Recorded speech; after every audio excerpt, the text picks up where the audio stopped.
Shalom, saudara terkasih dalam Tuhan, kembali bersama saya Rara Siahaan, The Revealer Lady di program News from the Future.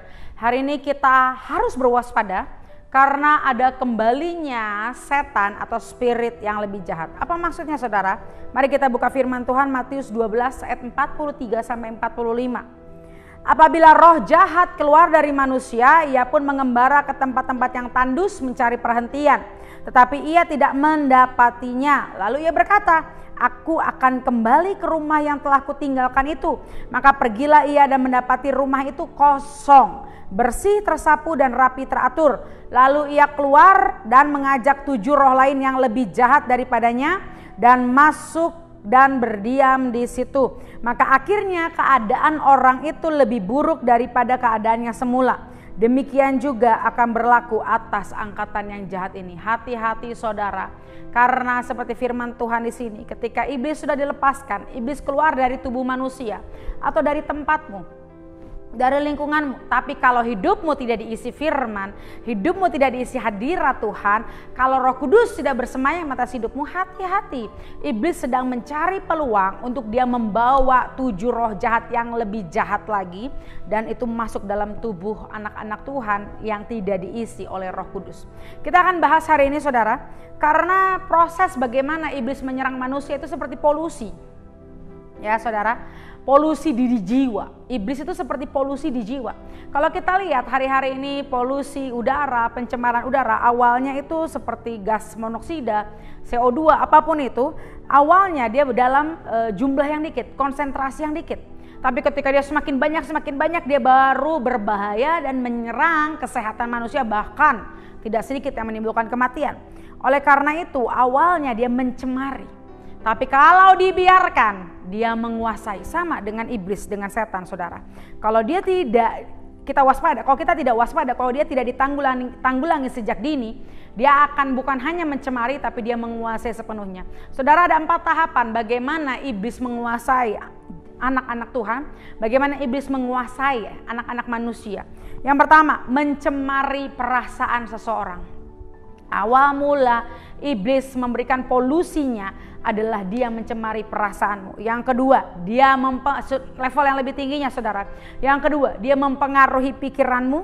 Ketiga, menguasai kehendak atau keinginan. Yang keempat, iblis mengintegrasi dan mengambil alih hidupmu. Kalau level pertama saudara tidak waspadai, saudara tidak usir, dia akan masuk ke pikiran. Kalau dalam pikiran saudara tidak bisa menang, dia akan masuk ke dalam kehendak atau keinginan. Dan yang terakhir yang sangat mengerikan, bagaimana iblis mengambil alih hidup manusia. Bagaimana kalau kita lihat ada manusia-manusia yang begitu kejam seperti iblis, dia tidak punya perasaan, dia melakukan kehendak setan, itu artinya dia sudah dikuasai sepenuhnya oleh si jahat. Saya akan beri contoh saudara, misalkan roh ketakutan. Awalnya mencemari perasaan, kau muncul perasaan takut, kau muncul perasaan gelisah, kau muncul perasaan khawatir. Kalau saudara nggak lawan dengan firman Tuhan, kalau saudara nggak lawan dengan hadirat Tuhan, dengan pujian penyembahan, lalu itu mempengaruhi pikiran, akan banyak suara-suara di pikiranmu. Makanya tidak sedikit orang akhirnya menjadi depresi, dia banyak double voice di pikiran mereka. Dan ketika sama di stage yang kedua, kalau di pikiran tidak dilawan dengan firman Tuhan, maka dia menguasai kehendak dan tindakan. Ada suara-suara masuk yang membuat tindakan saudara mungkin jadi mamon, mungkin saudara akan jatuh dalam berbagai macam dosa, tergantung jenis spirit apa yang sedang menyerang saudara. Dan yang paling mengerikan, ketika hidup manusia dikuasai sepenuhnya oleh setan, dia tidak lagi mau melakukan kehendak Tuhan, dia tidak lagi mau melakukan hal-hal yang berhubungan dengan Tuhan. Hari ini kita tolak, kita kebas patahkan dalam nama Yesus semua serangan, semua polusi, semua penguasaan iblis atas hidup kita saudara. Tujuan akhir dari iblis, kenapa dia menyerang manusia, adalah dia ingin membinasakan, dia mau mengambil alih hidup manusia. Iblis tujuannya seperti firman Tuhan berkata, pencuri datang hanya untuk mencuri, membunuh dan membinasakan. Iblis datang, dia hanya mau mencuri, membunuh, membinasakan. Tujuan akhirnya adalah membinasakan. Dan kita berdoa, kita waspada mulai dari setiap area hidup kita. Kita lihat apa saja pencemaran-pencemaran yang sedang iblis kerjakan. Saudara, ketika roh jahat diusir, dia mengembara ke tempat yang tandus, ke gurun-gurun yang tandus. Saudara, tandus di sini juga berbicara begini, ketika iblis melihat tidak ada air, itu berbicara kesegaran. Tempat tandus tuh nggak ada air, nggak ada kehidupan, nggak ada hijau-hijauan seperti padang gurun. Artinya saudara hati-hati kalau di keluargamu, di kantormu, di pabrikmu seperti tempat-tempat yang tandus, padang gurun. Tidak ada hadirat Tuhan, tidak ada damai sejahtera, tidak ada harapan, tidak ada semangat, tidak ada kehidupan. Hati-hati, itu tempat yang paling disukai iblis untuk dia menguasai tempat-tempat tersebut. Dan kita tahu setan bisa masuk, bisa ambil kesempatan kalau dia diberi makan, kalau dia diberi peluang. Hati-hati hari ini setiap celah, setiap apapun pijakan kita tutup, kita kebas dalam nama Yesus Kristus. Hari ini jiwa-jiwa yang sedang lemah, yang sedang letih, yang seperti padang gurun yang tandus, hari ini kita minta air daripada surga membasahi engkau kembali. Kita minta hadirat Tuhan menjamah keluarga kita, menjamah kantor, usaha, pekerjaan, pelayanan kita, sehingga tidak ada tempat tandus, tempat yang kering yang bisa didiami oleh si jahat. Saudara, iblis sangat tahu destiny setiap kita anak-anak Tuhan. Iblis bukan menyerang pribadinya, iblis serang destininya. Iblis serang panggilan hidup yang ada atas hidup kita. Dia sangat takut kalau anak-anak Tuhan menggenapi panggilan hidup yang Tuhan berikan. Dia tahu ketika ada seseorang yang punya destiny atau panggilan hidup sebagai pendoa, sebagai penginjil, sebagai gembala, sebagai hamba Tuhan, dia sangat takut anak-anak Tuhan mencapai destiny itu. Makanya tujuan iblis, dia mengambil alih hidup manusia itu, sehingga tujuan Tuhan tidak tercapai atas orang tersebut. Oleh karena itu ketika dia keluar dari seseorang, dia mengembara, dia mencari orang-orang yang sama, yang punya destiny yang sama. Tapi ternyata ketika dia tidak menemukan, dia berusaha kembali kepada tubuh orang yang pernah dia tinggali. So hati-hati saudara, kalau saudara pernah mengalami doa pelayanan, pelepasan, pengusiran setan. Tapi kalau saudara hidup gak benar-benar di hadapan Tuhan, saudara gak banyak baca firman, punya komunitas yang benar, pujian, penyembahan. Hati-hati, jangan sampai iblis yang lebih jahat kembali masuk. Dan dikatakan, iblis itu kembali membawa 7 setan yang lebih ganas, saudara. Hati-hati, 7 setan yang lebih ganas itu bisa berbicara level otoritasnya lebih kuat, atau bisa juga berbicara setannya lebih banyak, atau bisa juga berbicara tinggal secara permanen. Kita tolak kebas dalam nama Yesus. Itulah alasannya kenapa terkadang orang yang sudah bertobat, orang yang sudah mulai bertumbuh rohani, kenapa bisa kembali dalam old cycle? Kenapa bisa kembali dalam hidup yang lama? Kenapa bisa kembali dalam dosa-dosa yang lama? Hari-harinya ayo kita berwaspada. Kita bersihkan hati, rapikan hati kita seperti tadi. Tapi bukan cukup hanya dibersihkan dan dirapihkan hati kita.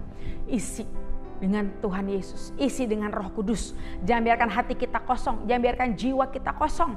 Karena kalau kita tidak isi dengan hadirat Tuhan, dengan Tuhan Yesus, dengan Roh Kudus dalam hati kita, iblis berusaha mencari kesempatan, saudara.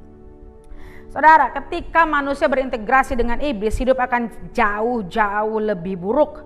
Tandanya apa? Mental manusia tersebut semakin menurun, tidak punya naluri lagi.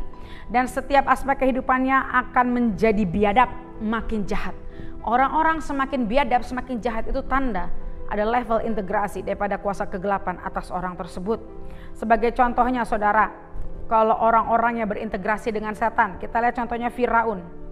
Di zaman Tuhan Yesus juga ada, di zaman perjanjian lama juga ada. Firaun di zaman perjanjian lama adalah ketika Musa, saudara, di zaman Musa. Ingat ya, bahwa waktu itu Firaun banyak menerima kebaikan daripada Yusuf. Bahkan Yusuf sebagai perdana menteri yang diangkat di Mesir, tapi lama-kelamaan Firaun melupakan kebaikan bangsa Israel. Dia memperbudak bangsa Israel, dan bahkan yang lebih mengerikan, sampai akhirnya dia banyak melakukan penindasan dan dia membunuh anak-anak sulung. Itu kisah Musa, saudara.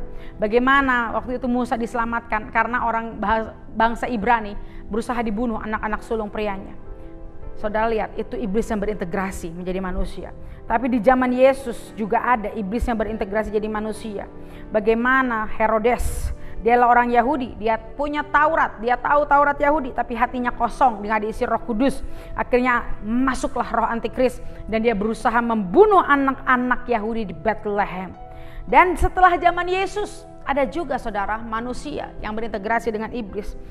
Padahal ibunya kenal Tuhan Yesus, ibunya menyembah Tuhan Yesus, tapi dia menjadi bait setan dan dia membunuh 6 juta bangsa Yahudi. Saudara tahu siapa orang tersebut? Dia melakukan genosida terhadap bangsa Yahudi. Jadi artinya secara kasat mata, secara sejarah kita melihat bahwa ada orang-orang yang menjadi bait setan karena dia tidak mengisi hatinya dengan Roh Kudus.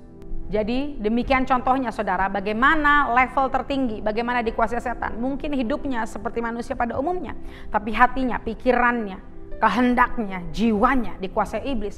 Di zaman sebelum Tuhan Yesus ada ketika zaman Musa, Firaun yang begitu sadis mau membunuh anak-anak Israel.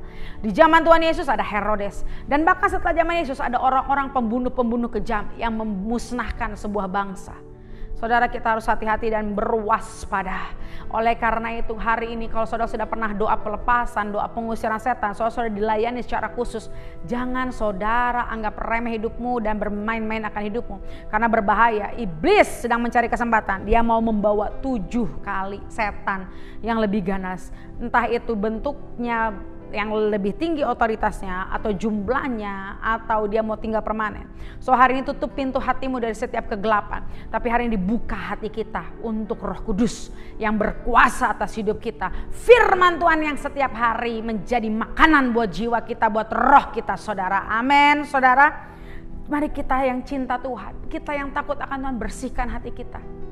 Jaga hati kita, tapi gak cukup untuk menjaga dan membersihkan hati kita. Penuhi hati kita dengan Roh Kudus, penuhi hati kita dengan firman Tuhan, penuhi hati kita dengan hadirat Tuhan. Miliki komunitas yang benar, komunitas yang saling membangun. Jangan sampai menjadi lemah, saudara, karena hari-hari ini kita sudah mengalami banyak hal, kita sedang menuju di penghujung akhir zaman. So berwaspada, berjaga-jaga, dan berdoa. Tadi 4 tingkatannya, saudara. Waspadai. Kalau dia masih hari ini menyerang perasaanmu, lawan dia. Masuk dalam doa peperangan rohani. Kalau dia dalam pikiranmu, lawan dengan firman Tuhan. Usir setiap setan dalam hidup kita, keluarga kita, lingkungan kita. Kalau dia udah mulai menguasai kehendakmu, kalau dia mulai menguasai setiap tindakanmu, minta ampun, bertobat, dan lawan itu dengan iman yang teguh. Jangan sampai dia menguasai jiwamu dan mengambil alih jiwamu. Tetap semangat, saudara. Ingat, jangan saudara takut. Video ini untuk saudara berwaspada.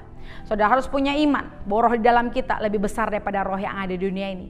Bagaimana itu bisa terjadi? Kalau saudara mengundang Roh Kudus, mengundang Tuhan Yesus ada dalam hatimu, sehingga itu baru menjadi bagian kita. Roh di dalam kita lebih besar daripada roh yang ada di dunia ini, sehingga kita tidak bisa yang namanya kalah. Kita akan terus menang karena ada Tuhan Yesus, ada Roh Kudus dalam hidup kita yang terus membuat kita menjadi pemenang, lebih dari pemenang.